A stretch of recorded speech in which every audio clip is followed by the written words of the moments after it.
చెల్లెలారా, కాలము సంపూర్ణమై ఉన్నది, దేవుని రాజ్యం సమీపించి ఉన్నది. పాప చేసే మార్గం, సత్యం, జీవం. అమ్మా, నేను యేసుక్రీస్తుని కలిగి ఉండడం వలన, నేను యేసుక్రీస్తుని సంపాదించుకోవడం వలన నేను చాలా చాలా ఆనందంగా ఉన్నాను. ఎందుకంటే ఆయన నిజమైన దేవుడు, లోకరక్షకుడు. ఆయన నా జీవితంలో గొప్ప అద్భుత కార్యం చేశాడమ్మా.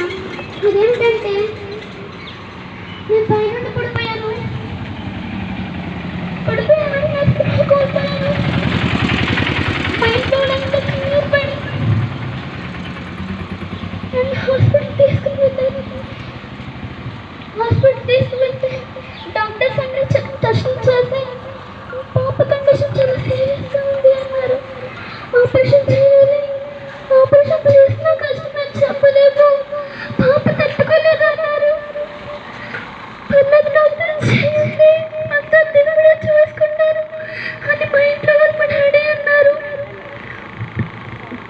సరే, డాక్టర్స్ ఆపరేషన్ చేయడానికి వెళ్ళారు.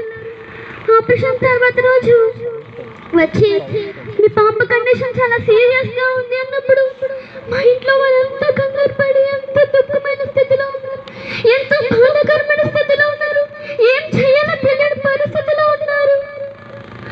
ఆ రోజు రాత్రి మా డాడీ ఇంటికి వెళ్ళారు. ఆ రోజు రాత్రి మా డాడీ నిద్రపోతుండగా యేసయ్య తెల్లని వస్త్రాలు వేసుకొని తగదగా మెరుస్తూ, నా కుమారుడా నువ్వు దుఃఖపడకు, నిన్ను కుమార్తెను బ్రతికిస్తానన్న మాటకి మా డాడీ ఎన్నో లేకొచ్చి నా దగ్గరకు వచ్చి, నేను అప్పుడు ఒక గంటకి నేను కళ్ళు తెరిచాను. దేవుడు నా పట్ల ఎంతో గొప్ప అద్భుతకార్యం చేశాడమ్మా, నా పట్ల ఎంతో గొప్ప అద్భుతకార్యం చేశాడు. నా తలకి 52 పిన్లు పట్టాయి. అమ్మా, నేను మీతో ఒక విషయం పంచుకోవాలని ఆశపడుతున్నాను. నీటిలో ఉన్న చేపలకు నీళ్ళు ఎంతో అవసరమని నీకు తెలుసు. భూమి మీద బ్రతికే మనిషికి గాలి, నీరు, నిప్పు, ఆహారం, వస్త్రాలు ఇవి ఎంతో అవసరమని తెలుసు. ఉండడానికి ఇల్లు అవసరమని తెలుసు, బ్రతకడానికి పైసలు అవసరం తెలుసు. కానీ నీకు తెలియని ఒకటి ఉంది. అది ఏమిటంటే, పరిశుద్ధ గ్రంథం మన బైబిల్ చెప్తుంది, నీవు బ్రతికి ఉండగానే రక్తం కార్చి ప్రాణం పెట్టి శిలువలో మరణించి తిరిగి లేచి ఇప్పుడు వృద్ధాడైన యేసుక్రీస్తు గురించి నీకు ఎంతో అవసరం బైబిల్ చెబుతుందమ్మా. నీవు మరణిస్తే నిత్య జీవం పొందడానికి యేసు నీకు ఎంతో అవసరం బైబిల్ చెబుతుంది.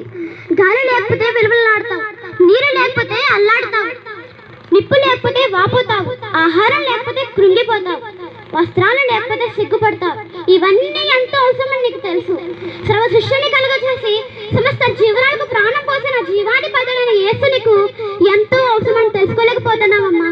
అమ్మ, అయ్యా, అక్క, తమ్ముడు, చెల్లి, నీ శరీరానికి ఎన్ని రంగులు, హంగులు, మేకప్లు పోసినా నీ శరీరం ముడతలు పడక తప్పదు, మట్టిలో పెట్టక తప్పదు, అగ్నిలో కాల్చక తప్పదు. మరణించి తిరిగి లేచి పునరుద్ధాడని యేసుక్రీస్తు గురించి మేము ప్రకటిస్తున్నామమ్మా. ఇదే మంచి సమయం, కళ్ళు తెరువు, ఇదే అనుకూల సమయం, సత్యాన్ని గ్రహించు, ఇదే రక్షణ సమయం.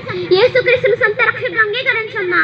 నువ్వు ఎంత ఘోరమైన క్షమించే దేవుడు, నీకు సరిపోయేవాడు, నిన్ను సరిచేసి సత్య మార్గం నడిపించేవాడమ్మా. ఆయనే ప్రభువైన యేసుక్రీస్తు. హల్లెలూయా, హల్లెలూయా. చివరిగా ఒక మాట, మీరు ఎవరైనా ఆపదలు ఉన్నప్పుడు ఎవరైనా వస్తారో నాకైతే తెలియదు, కానీ తండ్రి అని పిలిస్తే నీ ప్రక్కనే ఉన్న మాట ఇచ్చిన నన్ను ఒక్కడేనమ్మా. ఆయనే ప్రభువైన యేసుక్రీస్తు. హల్లెలూయా. నా పట్ల చేసిన దేవుడు మీ పట్ల కూడా కంపల్సరీ ఏదో కూడా చేస్తాడమ్మా. ఒక్కసారి ఆయన తిరిగి చూడండి అమ్మా, ఒక్కసారి తిరిగి చూడండి అమ్మా. మీ పట్ల ఎంతో గొప్ప అద్భుతకార్యం చేసి ఉంచాడమ్మా. ఆమేన్. పాపకందరూ ఒకసారి చెప్పండి కొడదామండి. బలో క్రీస్తు మహారాజుకి జై. సమయంలో ఎఫ్సి గారు వచ్చి ముందుకు వచ్చి ప్రార్థన చేస్తారు. ఎఫ్సి గారు